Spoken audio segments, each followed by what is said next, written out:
من فيض مولانا الغفور قرآن رب العالمين جاء لنا نبراس نور فيه السعادة واليقين أسمى المعاني في السطور نسمو بها دنيا ودين نلقى الشفاعة في النشور بدلائل النور المبين في حفظه تحلو الأمور ما خاب من يرجو المعين نلقى الشفاعة في النشور بدلائل النور المبين بدلائل النور المبين.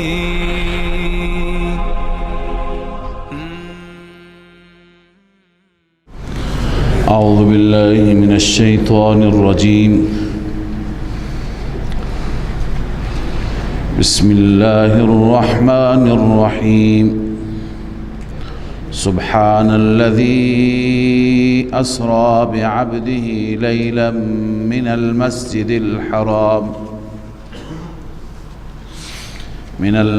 الحرام إلى المسجد الأقصى الذي باركنا حوله لنريه من آياتنا إنه هو السميع البصير. وآتينا موسى الكتاب وجعلناه هدى لبني إسرائيل ألا تتخذوا من دوني وكيلا. صدق الله العظيم. اللهم صل على سيدنا وشفينا وحبيبنا وعلى آله وصحبه وسلم. سوره مبارکه بنی اسرائیل هست یا سوره اسراء. وجه تسمیه به اسراء همین که واقعه اسراء به شب سفر کردن از مسجد الحرام تا مسجد الاقصی، این را میگن اسراء. از مسجد الحرام تا مسجد الاقصی. و بنی اسرائیل به این خاطر که بحث بنی اسرائیل و قضیه بنی اسرائیل در این سوره بیان شده. و قضینا الی بنی اسرائیل. این سوره آغاز شد. ابتداءً مناسبت این سوره و ربط این سوره با سوره گذشته سوره النحل. در سوره نحل خواندیم که در پاسخ مشرکان، در جواب مشرکان که آنان گفتند چرا عذاب با تأخیر میاد، چرا عذاب نمی آید. مشرکان هم عناداً هم استهزاءً عذاب میخواستند. اونجا خواندیم که 7 سال بر اونها عذاب آمد، 7 سال قحط آمد که ذکرش تو نحل بود. اما بعد از قحط الله تعالی باز هم عذاب را دفع کرد، به اونها فرصت داد تا از فرصت استفاده کنند و رجوع کنند. اما آنان خواهان معجزه بودند، خواهان آیه بودند. معجزه خصوصی. حال در سوره بنی اسرائیل میخوانیم که این اون معجزه‌ای هست که شما میخواهید و الان دیگه بهانه‌ای ندارید ایمان بیاورید. چون بعد از اینکه رسول الله صلی الله علیه وسلم ادعا فرمودند، ادعای سفر معراج، و سفر اسراء مشرکین مکه بعضی از نشانات را خواستند. در حدیث شریف می آید اطلاعاتی که اونها داشتند درباره مسجد الاقصی در اون باره از پیغمبر خدا صلی الله علیه وسلم سوال کردند. رسول الله پریشان شد ابتداءً، چون که آن حضرت وقتی که رفته بود دقت نکرده بود که مسجد الاقصی درهایش چطور هست، چند تا در هست و به چه صورت هست. علی ای حال اینها وقتی که سوال کردند الله تعالی در جلوی چشم آن حضرت صلی الله علیه وسلم مسجد الاقصی را قرار داد که با مشرکین نشسته مسجد الاقصی را می دید. هرچی اونها می پرسیدند آن حضرت دقیق جواب می داد، درست جواب می داد. این شد همون آیه مقترحه و چیزی که اونها می خواستند. علی ای حال این سوره، در آغاز این سوره واقعه معراج ذکر شده. درباره تاریخ معراج همه اتفاق نظر دارن که معراج در مکه مکرمه اتفاق افتاد، اما چه سالهایی بعضی میگویند که متصلا بعد از اینکه خدیجه رضی الله عنها وفات کرد، دار فانی را ودا گفت، معراج در همون سال اتفاق افتاد و این اتفاق 3 سال قبل از هجرت بود، یعنی سال 10 بعثت. بعضی گفتند معراج 1 سال قبل از هجرت بود.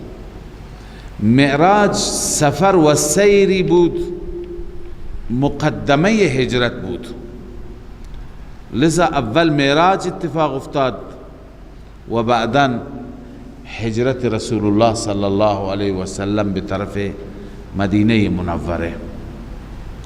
علی ای حال در سفر معراج 1 سال یا 3 سال قبل از هجرت شد و خلاصه واقعه معراج این هست که آن حضرت صلی الله علیه و سلم در خانه ام هانی بود. آنجا آن حضرت صلی الله علیه و سلم سر مبارک خودش را گذاشته بود تا اینکه جبرائیل امین آمد و پیغمبر را از خانه ام هانی از اونجا به طرف مسجد الاقصی برد. در روایت دیگه هست که پیغمبر را از حجر اسماعیل برد، از حطیم. خب بعضی ها اینطور تطبیق بیان کردن که از خانه ام هانی به حطیم آمد و آغاز سفر از حطیم و از حجر اسماعیل شروع شد. و اگر خانه ام هانی بود خب اینجا اعتراض میشه که سبحان الذي اسرا بعبده لیلا من المسجد الحرام، از مسجد الحرام برد، اونجا خانه ام هانی بود. درسته، بعضی جواب میدن درست خانه ام هانی بود، مسجد الحرام نبود، اما امروز اون جزء مسجد الحرام است. الله عزوجل، اینم یکی از معجزات است. الله تعالی عالم بما کان و بما یکون هست. در آینده مسجد الحرام حد و مرزش تا کجا هست خدا میداند، اون جزء مسجد الحرام هست، لذا از مسجد الحرام برد. و بعضی دیگه همون توجیه را که عرض کردم که میگن نه، از مسجد الحرام ابتدا و آغاز شد، از خانه ام هانی به مسجد الحرام تشریف آوردند و از اینجا به آسمان ها. اما سفر معراج چه سفری بود؟ معراج میگویند چون که در حدیث آمده عرج بی، من بالا برده شدم، معراج میگه نردبان را، چون که آله چی هست؟ آله بالا رفتن است، وسیله به بالا رفتن است.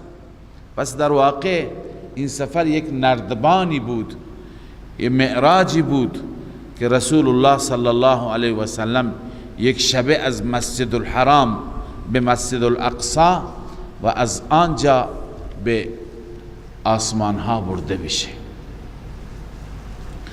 و این سفر به اتفاق مفسرین ما، علما و محققین ما، این سفر جسمانی بود، جسم مع الروح بود یا روح مع الجسد بود، سفر روحانی نبود، سیر روحانی نبود. بعضی گرچه میگن سیر روحانی بود به خاطر اینکه امروز تکذیب نشوند، چون بعضی ها غیر دین هستن میگن چطور امکان داره و اونها با امکانات ظاهری میسنجند، لذا بعضی مسلمانان که متأثرند میگه این سفر روحانی بود یا سفری بود که در خواب بود. وقتی که در خواب باشد، روحانی باشد، چگونه میتواند معجزه‌ای برای رسول الله باشد؟ العیاذ بالله من و شما هم میتونیم تو خواب ببینیم، امکان داره برای ما در خواب ببینیم که رفتیم، کجا رفتیم؟ بهشت رفتیم. خیلی مردم هستند بهشت را خواب میبینند، رفتند آسمان ها، رفتند عرش، رفتند و سدرة المنتهى رفتند به خواب. این برای غیر پیغمبر هم ممکن است. پس معجزه بودنش در صورتی هست که ما قائل باشیم که این سفر چی بود؟ روح مع الجسد. و خدمت شما عرض کنم که وقتی که رسول اکرم صلی الله علیه و سلم برده شدن، در احادیث مفصل هست که در هر آسمانی با پیغمبری و پیغمبران روبرو شدند، استقبال شد از رسول الله، مرحبا و خوش آمدگویی شد، تا اینکه آن حضرت صلی الله علیه و سلم به آسمان هفتم رفتند. از آسمان هفتم جهنم را هم بررسی کردند، بازدید کردند، بهشت را هم بازدید کردند. رسول الله صلی الله علیه و سلم افراد مختلفی را که در عذاب گرفتار بودند در جهنم دیدند، در حدیث تفصیلش موجود هست. بهشت هم رفتند، سدرة المنتهى هم رفتند، با رب خودشون هم کلام هم شدند. همه این سیر را آن حضرت صلی الله علیه وسلم داشتند و از اونجا برگشتند به مسجد الاقصی و از اونجا براق را، چون که با براق رفتند، باز برگشتن به طرف مسجد الحرام. امامت انبیا هم کردند. چه نمازی بود؟ بعضی میگویند که نماز صبح بود، یعنی وقت برگشتن به مسجد الاقصی صبح نماز دادند.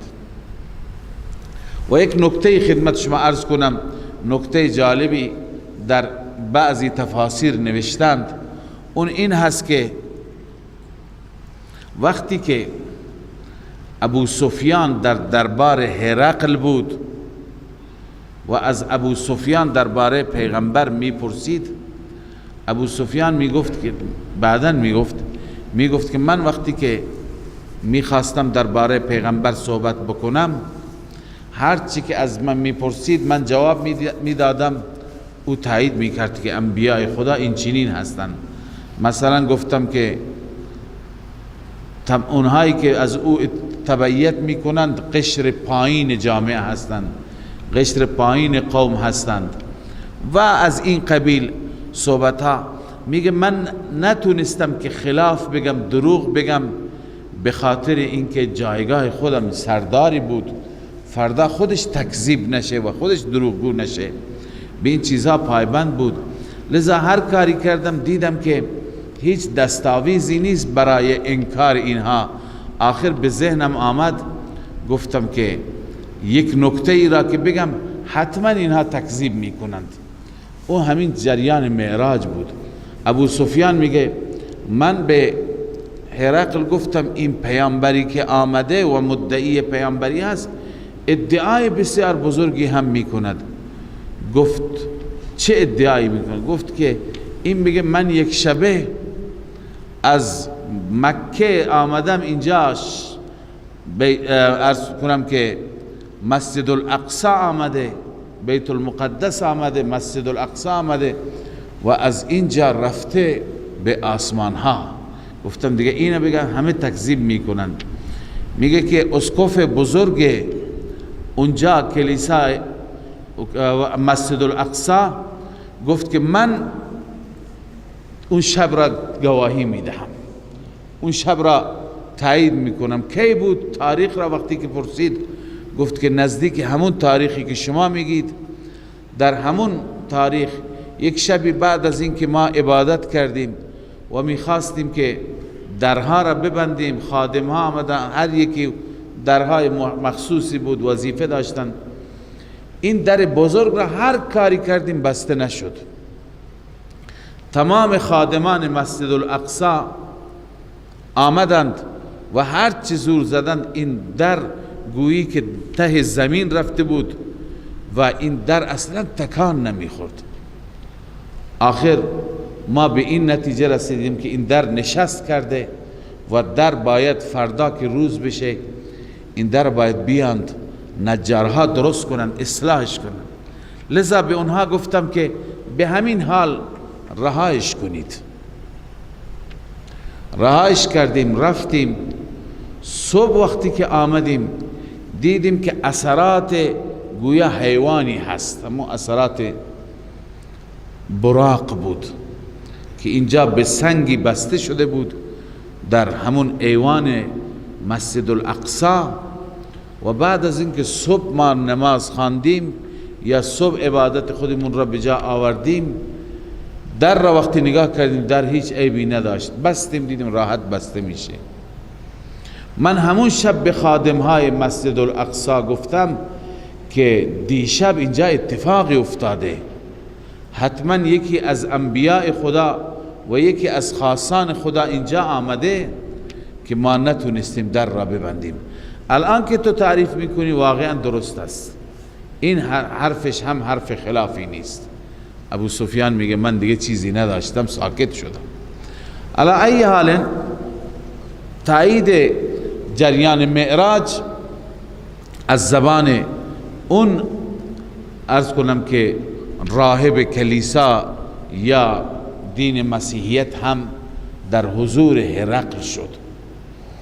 اینجا الله عزوجل ذکر می فرماید بعد از اینکه این معجزه را الله بهش داد، به رسول خودش داد، می فرماید سبحان الذي اسرى بعبده.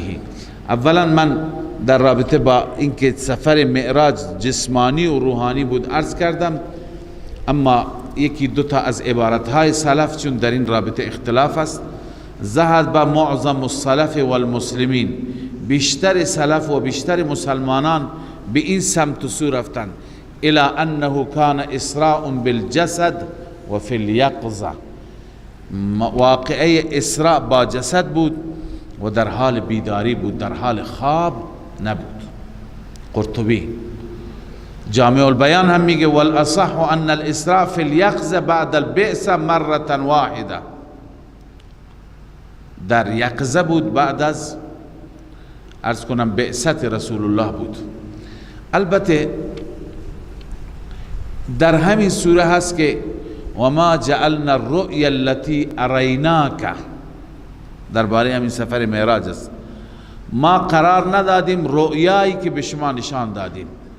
از اون کلمه رؤیا بعضی از مفسران میگن در خواب بوده، از ابن عباس هم چنین چیزی منقول است. اما بزرگان ما پاسخ دادن دو جواب. یک جواب اینه که سفر معراج ابتداءً در خواب رسول الله آمد، این به عنوان مقدمه بود. گاهی شما خواب میبینید که رفتید بیت الله، بعد از خواب خداوند نصیبتون هم میکنه، این دیگه اون خواب مقدمه سفرتون بود. رسول اکرم صلی الله علیه وسلم ابتداء در خواب دیدند و بعدا در بیداری خدای عزوجل ایشون را برد. این یک پاسخ، یک جواب. جواب دوم اینه که رؤیا یه چیز رویایی، یه چیز عجیب. مثلا شما میری جای یک صحنه بسیار زیبا را میبینی، یک منظره بسیار قشنگ را میبینی، میگه که رویایی هست. بعدا میای میگه یک رویا بود این سفر برای من. یعنی اصلا در بیداری از این نوع سفرها نمیشه، مثل سفرهای خواب بود، سفرهای رویایی بود. پس رؤیا از این جهت به سفر معراج گفته شده در قرآن، نه اینکه در خواب پیغمبر رفتند، بلکه اون میماند مثل یک سفر رویایی. والله اعلم. الله می فرماید سبحان الذی اسرا بعبده، پاک است آن ذاتی که اسرا بعبده، به وقت شب برد بنده خودش را. ببینید اینجا معجزه رسول الله صلی الله علیه وسلم بیان شده و در این معجزه شرفی هست برای پیغمبر محبوب خدا. اما ببینید در زمان شرف، در وقت معجزه، خداوند چه صفتی برای پیغمبر خدا بیان میکنه؟ بعبده. چی؟ بعبده. خدا عبدش را برد. این شاید یکی از حکمت ها این باشه که وقتی که این معجزه ظاهر شد، کسی فکر کنه که این پیغمبر به چه جایگاهی رسید، به چه مرتبه‌ای رسید که یک شبه از مسجد الحرام به مسجد الاقصی و از اونجا به آسمان ها سیر کرد و همه جا را دید و همون شب برگشت. پس این جایگاه ملک هست، فرشته هست، جایگاه خدایی هست. چه جایگاهی هست؟ الله اشاره میکنه با وجود این مقام و عزت، با وجود این معجزه که خدا بهش داد، باز هم به عبده، عبد خداست، بنده خداست، از عبدیت خارج نشد. این در واقع اشاره ای هست که اگر خدای عزوجل به بنده از بندگانش کرامت میبخشد، این به این معنا نیست که اون بنده دیگه از بندگی خارج شده و به جایگاه الوهیت العیاذ بالله رسیده. نه، اسرا بعبده، بنده اش را برد لیلا من المسجد الحرام، به وقت شب از مسجد حرام الى المسجد الاقصى، بسوی اون مسجد اقصا الذي بارکنا حوله، آن مسجد الاقصی که ما برکات دادیم اطرافش، برکات دینی و دنیوی. برکات دینی این که همه انبیا از اونجا بودند، از اون منطقه بودند، محبت انبیا و محل بعثت انبیا هست. برکات دنیوی دیگه شام بود. شام عرض کردم عروس خاورمیانه هست، از نظر زیبایی، از نظر سرسبزی، از نظر میوه. بردیم این بنده خودمون را به اون سرزمین، به اون مسجدی که برکت انداختیم اطرافش، لنوریه من آیاتنا، این حکمت اسراست، تا که به اون نشان بدهیم بعضی از آیات ما را. عاقبت این شد که خدا به اون نشان داد، انه هو السمیع البصیر، همانا الله اون ذاتی هست که سمیع هست، همه چیز را شنواست و همه چیز را بیناست، میبیند. لذا الله تعالی عکس العمل شما را هم میبیند. مشرکان عکس العمل منفی نشان دادند، همه مسخره کردند. حتی یکی دوان پیش ابوبکر صدیق رفت، میگن امیه بود، بعضی دیگران را نام بردن، که شنیدی صاحب شما چی گفته؟ ابوبکر خبر نداشت، از بیرون می آمد. چی گفته؟ میگه من یک شبه از فلان جا تا فلان جا رفتم، از اونجا تا اونجا رفتم، همه اینها در یک شب انجام گرفت. بازم تاییدش میکنی؟ بازم قبولش داری؟ ابوبکر صدیق فرمود اگر او گفته او راست میگه، اون بغیر از راستی چیزی دیگه نمیگه. لذا الله اقوال را شنواست، احوال را بیناست. و آتینا موسی الکتاب، در اینجا دلیل نقلی هست از موسی علیه السلام. و آتینا موسی الکتاب و جعلناه هدی لبنی اسرائیل، ما به موسی علیه السلام کتاب دادیم، یعنی تورات دادیم، و تورات را هدایتی برای بنی اسرائیل قرار دادیم با این مضمون که الا تتخذوا من دونی وکیلا. این مطلب را در تورات اعلام کردیم که نگیرید بغیر از من الله هیچ کسی را کارسازتان. کسی که کارساز شما باشد بغیر از من خدا نیست. در تورات در کتاب موسی این مطلب نوشته شد. بس ببینید این دلیل نقلی از کتاب موسی شد.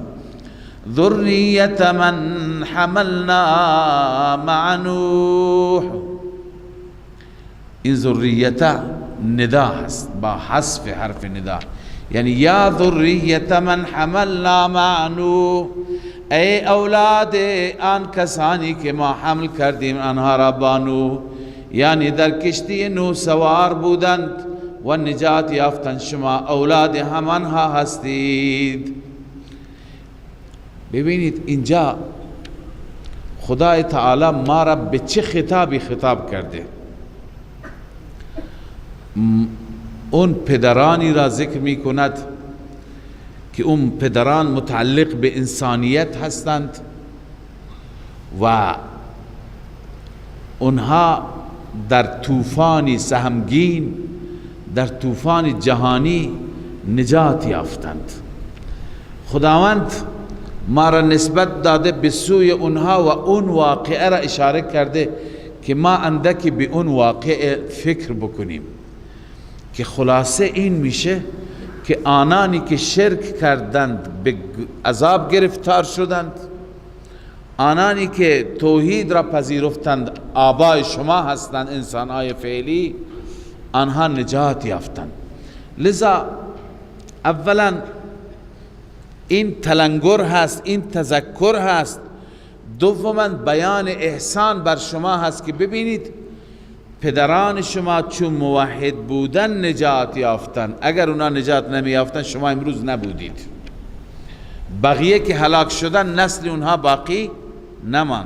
پس ای اولاد کسانی که ما حمل کردیم با نوح، انه کان عبدا شکورا، همانا نوح بنده قدردان الله بود، شکرگزار الله بود. لذا شما هم بدانید چرا نجات یافتید. و قضینا الی بنی اسرائیل فی الکتاب، نمونه تخویف دنیوی الله بیان می فرماید. الله می فرماید ما حکم کردیم به سوی بنی اسرائیل در کتاب، منظور در تورات هست یا در صحف موسی. به بنی اسرائیل گفتیم، اعلام کردیم لتفسدن فی الارض مرتين ولتعلن علوا کبیرا، شما فساد میکنید در زمین، در زمین شام مراد است، 2 مرتبه، ولتعلن علوا کبیرا، و 2 مرتبه دیگه شما پیشرفت میکنید تعالی بزرگ. ببینید این 2 مرتبه که خدا میفرماید 2 مرتبه برای شما ذلت و خواری و عذاب هست، لتفسدن فی الارض، 2 مرتبه برای شما عزت و سربلندی است، ولا تعلن. مرتبه اول و مرتبه دوم کی هست؟ مصداقش چیه؟ کدوم تاریخ بوده؟ اون چه که مفسرین نوشتند عرض میکنم. اما فاذا جاء وعد اولاهما، مرتبه اول کدوم مرتبه هست؟ وقتی که وعده اولشان آمد، اون مرتبه از اولا از آن دوتا برای شما آمد. بعثنا علیکم عبادا لنا اولی بأس شدید، ما فرستادیم بر شما بندگان را، بندگان ما که دارای جنگ شدید بودند. منظور از بندگان بخت نصر هست، پادشاه بخت نصر که پادشاه مجوس بود. اونها را فرستادیم. فجاسوا خلال الدیار، آنان وارد شدن در وسط شهرها. و کان وعدا مفعولا، این وعده شدنی. ببین قرآن نگفته پادشاه بخت نصر بود، مفسرین گفتند. مفسرین در صدد این برآمدن که این دو مرتبه دوبار که خدای عزوجل می فرماید شما به عذاب و ذلت گرفتار شدید، و دو بار دیگه اون بارهایی هست که خدا به شما عزت داد، این 4 بار کدوم صورت هستند؟ چون که وقتی که تاریخ را بررسی میکنیم، اتفاقاتی که بر بنی اسرائیل آمد و اینها توسط ملوک و پادشاهان تارومار شدند و خوار و ذلیل شدند، 8 مرتبه به صورت اعلان در تاریخ ذکر شده. 8 مرتبه سختترین روزها برای اینها بود در قرنهای مختلف، در زمانهای مختلف. اما از این 8 را بعضی از مفسران 2 تاشون را انتخاب کردن، بعضی از محققان، که این 2 بار نسبت به بارهای دیگه بیشترین یورش بر بنی اسرائیل بود و بیشترین ذلت و خواری و کشته شده ها را در همین 2 بار دادند. بار اول همین که بنده عرض کردم بخت نصر مسلط شد. بخت نصری که از شاهان مجوس بود، از ایران بود، حمله کرد به بیت المقدس و طبق روایت 40,000 نفر را کشت از یهودی ها و طبق روایت دیگر 70,000 نفر یهودی را کشت و بعد بیت المقدس را تصرف کرد و بیت المقدس را خراب کرد. این وعده اول، این در زمان موسی علیه السلام یا شریعت موسوی بود. اما بعداً الله عزوجل در زمان داوود نبی، داوود پیامبر، مجدداً عزت و ملک و سلطنت را به بنی اسرائیل داد. بعد از مدتها که اینها سرگردان بودند، آخر برای جهاد اعلام آمادگی کردند تا اینکه شکست دادن عمالقه را و قوم بخت نصر را. ببینید این 2 بار را. اول الله می فرماید فاذا جاء وعد اولاهما، وقتی که وعده اولی از آن 2 می رسد، بعثنا علیکم عبادا لنا، ما فرستادیم بر شما بندگان ما را که اولی بأس شدید، دارای جنگ شدید بودند. فجاسوا خلال الدیار، در وسط شهرها آمدند. و کان وعدا مفعولا، این وعده شدنی بود. ثم رددنا لكم الكرة علیهم، سپس ما برگرداندیم برای شما نوبت را بر آنان. الکر نوبت، علیهم بر آنان، یعنی نوبت شما شد که شما بر اونها مسلط باشید.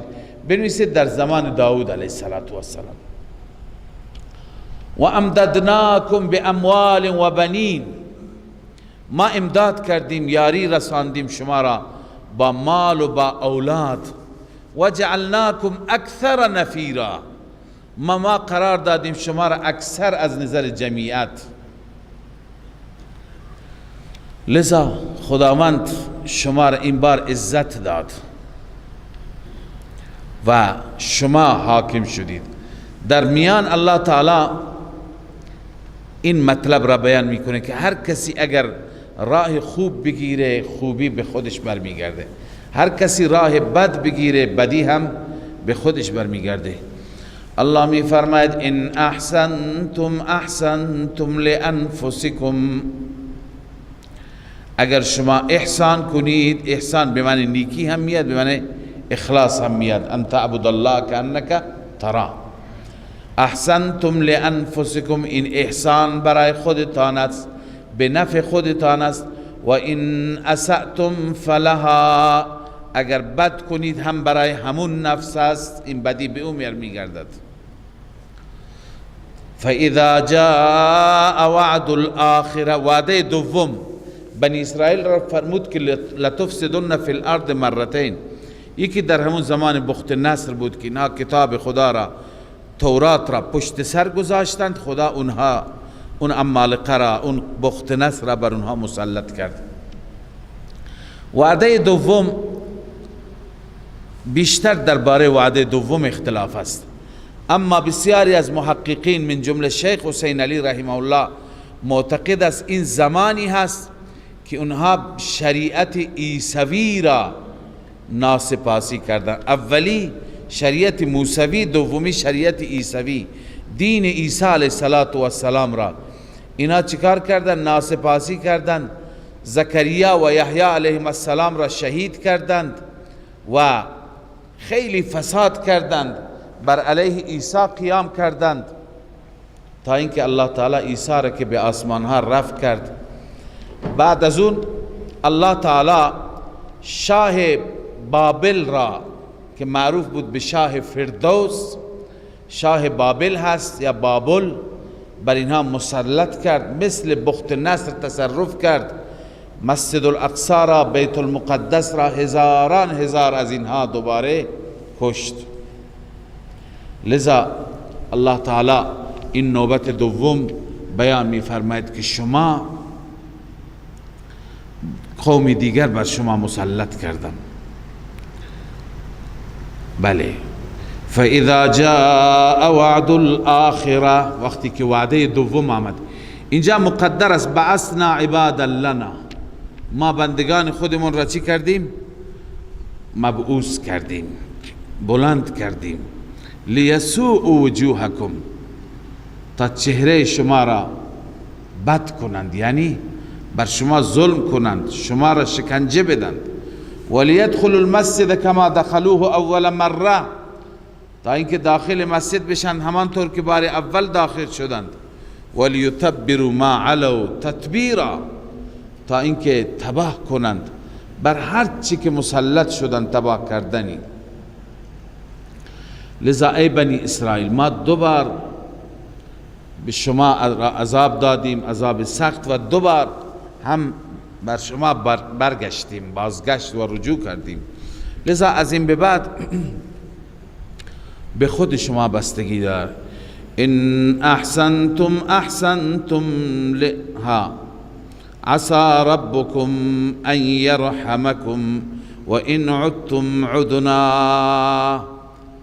امید هست رب بر شما رحم کند، بنویسید به صورت اتباع شریعت محمدیه، یعنی از شریعت رسول الله اتباع کنید، خدا بر شما رحم می کند. اما اگر بازم شما به سوی کفر و ناسپاسی رفتید، ما هم به عذاب شما می رسیم. و ان عدتم عدنا، اگر شما برگشتید ما هم بر می گردیم، اگر شما دوباره انجام دادید ما هم دوباره شما را عذاب میدیم. و جعلنا جهنم للکافرین حصیرا، ما جهنم را برای کافران حصیر قرار دادیم، یعنی حصر است، بند است. ببینید و ان عدتم عدنا هم محقق شد. بنی اسرائیل الان در زمان رسول الله را انکار کردند، رسول الله را تکذیب کردند، بر علیه رسول الله هر جا صحبت می کردند، استدلال قائم می کردند. خدا هم دوباره همونطور که وعده داده بود عدنا، خدا هم رجوع کرد. بنی اسرائیل شما مطالعه بکنید قبایلشان را، بنو قینقاع اول بود، بنو نذیر، بنو قریظه، اینها از مدینه چطور تارومار شدند، چطور به عذاب و گرفت خدا گرفتار شدند، چطور باغات خودشون را خودشون آتش میدیدن که اینها میمونه برای مسلمانان، همه قلعه ها و کاخها را چطور به جا گذاشتند. لذا همین دیگه، عذاب کدومه؟ و این عدتم عدنا، اگر شما برگردید ما هم برمیگردیم. و جعلنا جهنم للکافرین حصیرا، جهنم حصر است و محصور است برای کافران. ان هذا القرآن یهدی للتی هی اقوم. حال فضیلت قرآن، هم فضیلت قرآن هم اشاره به معجزه دوم. ببین معراج که شما خوانده معجزه بزرگی هست، اما بزرگتر از اون معجزه قرآن. الله می فرماید ان هذا القرآن یهدی للتی هی اقوم، همانا این قرآن راهنمایی می کند به اون طریقی که اقوم راستر هست. راه راست را می خواهید از قرآن بگیرید. و یبشر المؤمنین الذین یعملون الصالحات، و مژده می دهد مؤمنان را، آنانی که عمل صالح انجام دادند، ان لهم اجرا کبیرا، این که برایشان اجر کبیر است. اجر کبیر چیه؟ و هو الجنه و ما فیها من النعم.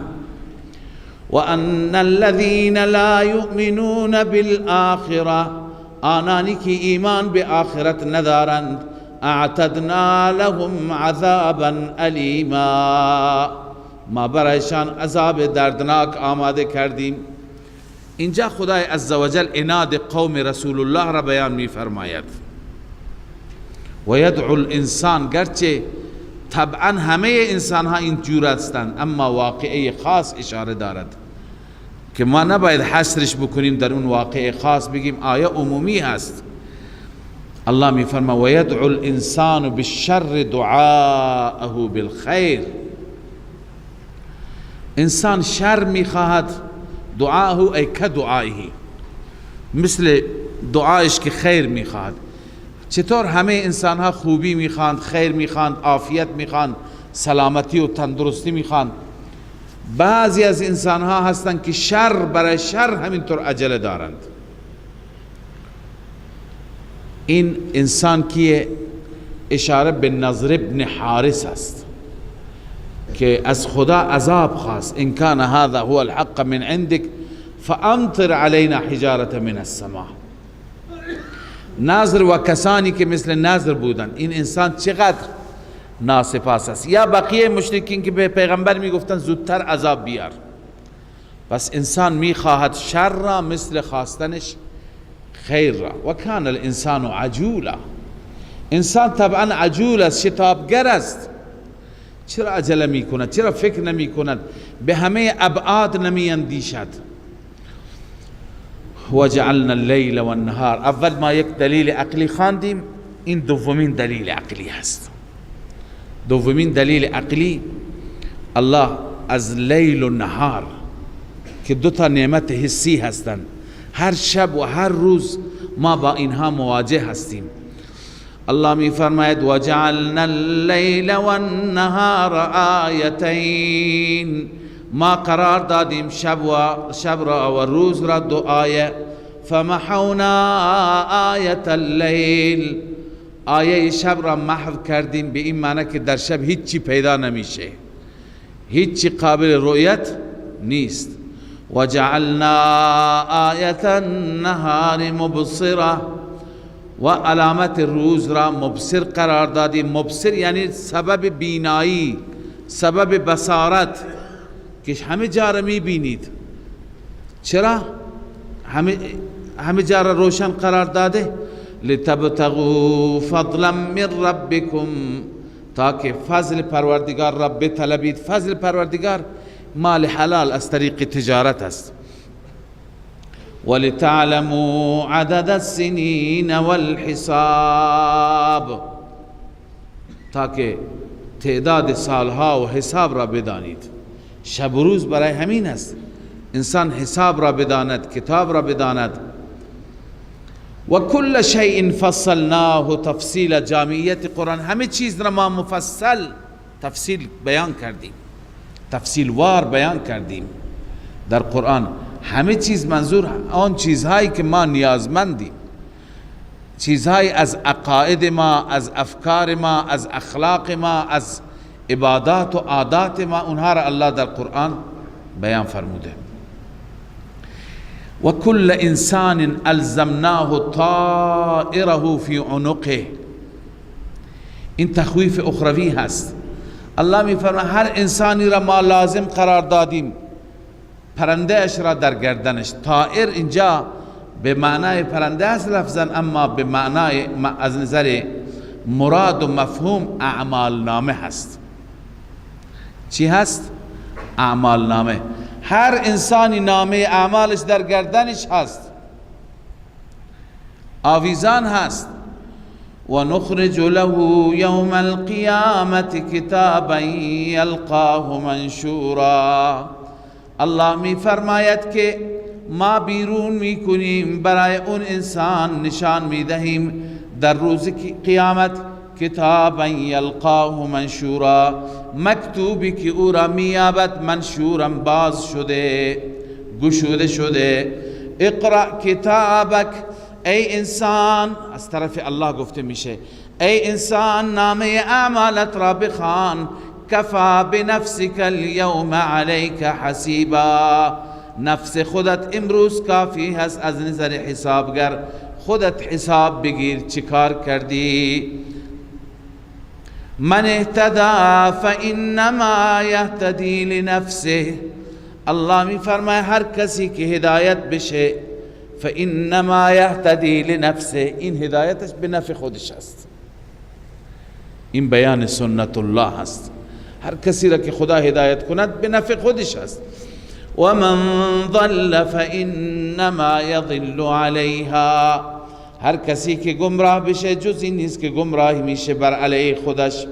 ولا تزر وازرة وزر اخرى، حمل نمی کند حمل بار گناه هیچ حمالی، هیچ حمل کننده ای وزر اخرى، گناه دیگری را.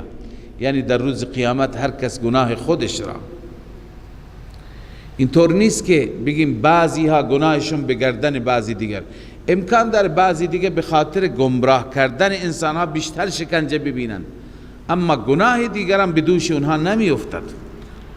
و ما كنا معذبین حتی نبعث رسولا. اما الله می فرماید ما عذاب نمی دهیم حتی که پیامبر بفرستیم.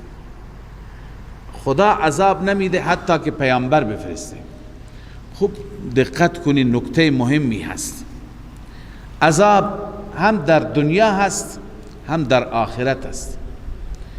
کسانی که هیچ دعوتی به اونها نرسد، نه دعوت پیامبران نه دعوت دعوتگران جانشینان پیامبران، اینها در دنیا عملی انجام ندهند، ایمانی هم به خدا که بلد نباشند نیاورند و باز کفر و شرک هم نکنند.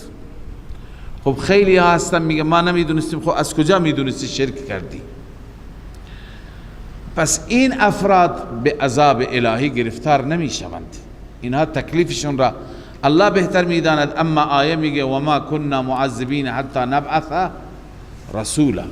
رسول را برای چی میفرستیم؟ لاقامت الحجت و قطعا للعذر، تاکه حجت تکمیل بشه، عذرشون قطع بشه.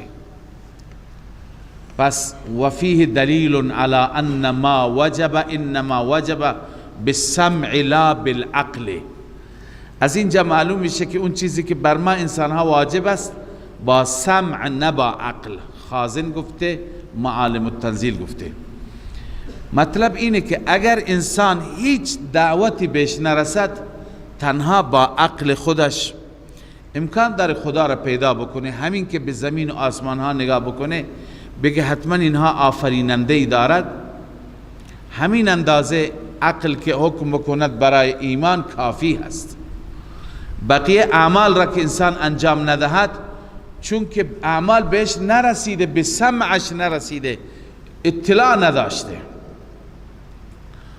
پس عذاب خدا این قانونش هست.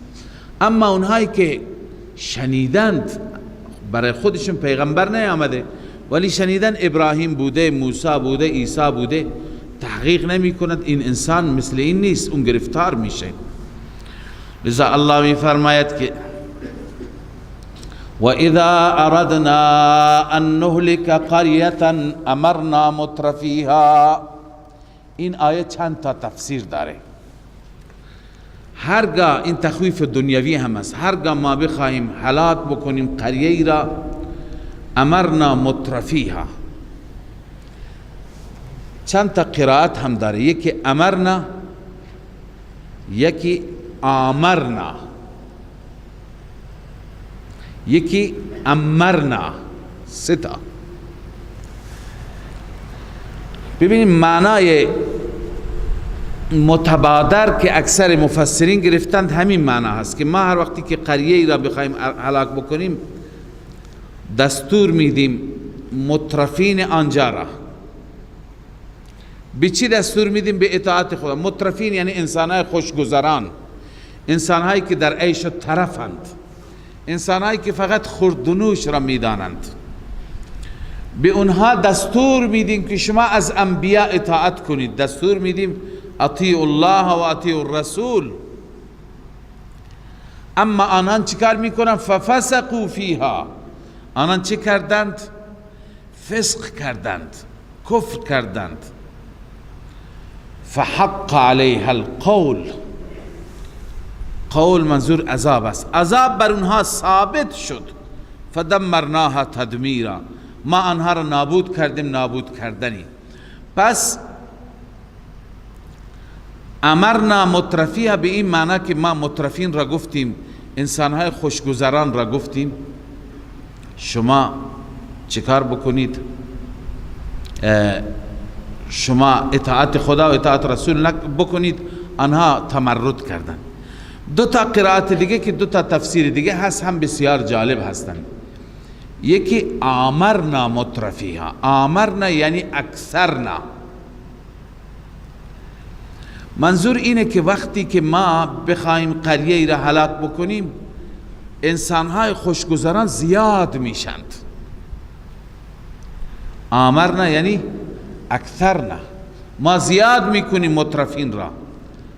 همه مردم در رفاه، همه مردم در طرف، همه مردم در خوشگذرانی و همه غافل، همه از خدا دور. گاهی یک جامعه هست که انسانهایی که وضعشون خوبه محدودند. اکثر جامعه قشر ضعیف، مستضعف. خب در این جامعه گناه کمتر میشه، بیشتر خوشگذرانی و طرف، مال و منال زیاد انسان را گمراه میکند. پس یکی از علائم عذاب این است که انسانهای عیاش زیاد میشن تو جامعه، چون پول زیاد است، اقتصاد زیاد است. لذا هر کوچه نگاه میکنی، هر خانه نگاه میکنی، عیاشی، فساد، شراب، بقیه مشکلات. پس این معنای دوم شد. معنای سوم امرنا مترفیها این است که امیر قرار میدیم مترفین را، انسانهای خوشگذران را. یعنی هرگاه ما بخواهیم قریه را هلاک بکنیم در رأس کسانی حکومت میکنند که حاکمان خوشگذران و عیاش هستند. این علامت عذابه. حاکمانی هستند که شب و روز دنبال عرض کنم که سرگرمی و لهو و لعب خودشان هستند، بلا نسبت زنبازی های خودشان و دیگه لهو و لعب ها. پس معمولا اینها را امیر قرار می دهیم، اینها در رأس قرار می گیرند. کسی که حاکمه به جای رسیدگی به مردم شب و روز خوش می گذراند. ففسقوا فیها، در آن فسق می کنند، در آن خدا را نافرمانی می کنند. فحق علیها القول، قول بر آنان ثابت میشه. فدمرناهم دمرناها تدمیرا، ما نابود میکنیم آنها را نابود کردنی. و کم اهلکنا من القرون من بعد نوح، نمونه مترفین. چقدر انسانها را از قرون گذشته ما هلاک کردیم بعد از نوح. و کفا بربک بذنوب عباده خبیرا بصیرا. الله کافی است از نظر گناه بندگانش که هم خبیر است و هم بصیر است. از گناهان بندگان الله خبر دارد و بینا است. لذا انسان هایی که بعد از نوح هلاک کردیم اینها باید برای شما عبرت باشند. من کان یرید العاجلة عجلنا له فیها ما نشاء. این تخویف اخروی هم هست و هم جواب سوال مقدره. تخویف اخروی که الله می فرماید که کسی آخرت بخواد فقط آخرت دنیایی نداره، کسی در دنیا و آخرت بخواد الله بهش میده. اما کسی دنیا بخواد، کسی دنیا بخواد فقط همون دنیا را خدا بهش میده، آخرتی برایش نیست. اما کسی آخرت بخواد و برای آخرت تلاش کند، کوشش کند، الله کوششش را مورد قدردانی قرار میده، هم در دنیا بهش میده هم در آخرت بهش میده. پس این هم تخویف اخروی است هم جواب سوال مقدره. سوال اینجاست که خب وقتی که اینها که خوب نیستن، بد هستن، چرا خدا بهشون اینقدر مال داده، اینقدر متاع داده؟ الله میفرماید اینها دنیا خواستن، اینها نقدی خواستن، اینها عاجله خواستن. من کان یرید العاجلة عجلنا له فیها ما نشاء. هر کسی که اراده عاجله بکند، هر کسی که بخواد در همین دنیا، عجلنا له فیها ما نشاء، ما عجله میکنیم، یعنی نقد بهش میدیم در این دنیا آنچه که میخواهد یا آنچه که ما میخواهیم، به اندازه که ما میخواهیم میدهیم. لمن نرید، برای کسی که ما بخواهیم اراده کنیم. اما ثم جعلنا له جهنم، سپس برای این انسان قرار میدهیم جهنم را، یصلاها مذموما مدحورا، داخل می شود در آن جهنم مذموما یعنی نکوهش شده، مذمت شده، مدحورا، مدحور یعنی هول داده شده و از اونجا انداخته میشه، اونجا هول داده میشه، بالاجبار برده میشه. ومن اراد الاخرة وسعى لها سعیها، هر کسی اراده آخرت بکند و برای آخرت هم سعی بکند. سعی آخرت چیه؟ دستورات خدا را بجا بیاورد، از منهیات خدا پرهیز کند. و هو الاتیان بما امروا والانتهاء عما نهوا، آنچه که امر شده انجام بده، از آنچه که باز داشت شده باز بیاید. و هو مؤمن، شرط ایمان مهم است. فاولئک کان سعیهم مشکورا، این افراد سعیشان قدردانی میشه، مقبول میشه. کلا نمد، به هر یک ما میرسانیم، به هر یک رسیدگی میکنیم.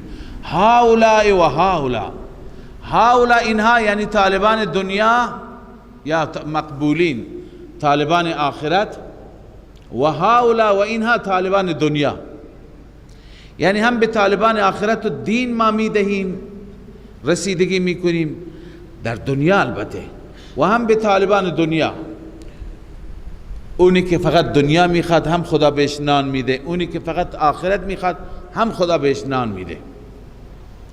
و ما کان عطاء ربک محظورا، عطای ربت ممنوع نیست، جلوگیری نمیشه از عطای رب. انظر کیف فضلنا بعضهم على بعض، این ترغیب هست به سوی آخرت. ببین ما چطور فضیلت دادیم بعضی را بر بعضی. منظور اینه که آخرت بر دنیا، یکی این هست، یکی این که نه، انسانها را بر بعضی، بعضهم علی بعض، یعنی زندگی آخرت را بر زندگی دنیا فضیلت داده، یا اینکه انسانها را بعضی بر بعضی. فی الرزق والجاه فی الدنیا بلا قید ایمان، قید ایمان اینجا شرط نیست، چه از نظر رزق، چه از نظر ارز کنم پست، مقام. انسان ها با هم چی هستند؟ متفاوتند. وللآخرة اکبر درجات و اکبر تفضیلا. آخرت از نظر درجات بزرگتر است و فضلش بهتر است. پس از خدا آخرت بخواهید. لا تجعل مع الله الها آخر. ای شنونده، ای مخاطب، قرار نده با خدا معبود دیگه. این مدعا هست، بیان توحید حاصل بحث های گذشته هست. فتقعد مذموما مخذولا. در این صورت می نشینی مذموما، مذمت شده، مورد ملامت شده، مخذولا یعنی رسوا، لا ناصر لك. صدق الله العظیم. من فيض مولانا الغفور قرآن رب العالمين جاء لنا نبراس نور فيه السعادة واليقين أسمى المعاني في السطور نسمو بها دنيا ودين نلقى الشفاعة في النشور بدلائل النور المبين في حفظه تحلو الأمور ما خاب من يرجو المعين نلقى الشفاعة في النشور بدلائل النور المبين بدلائل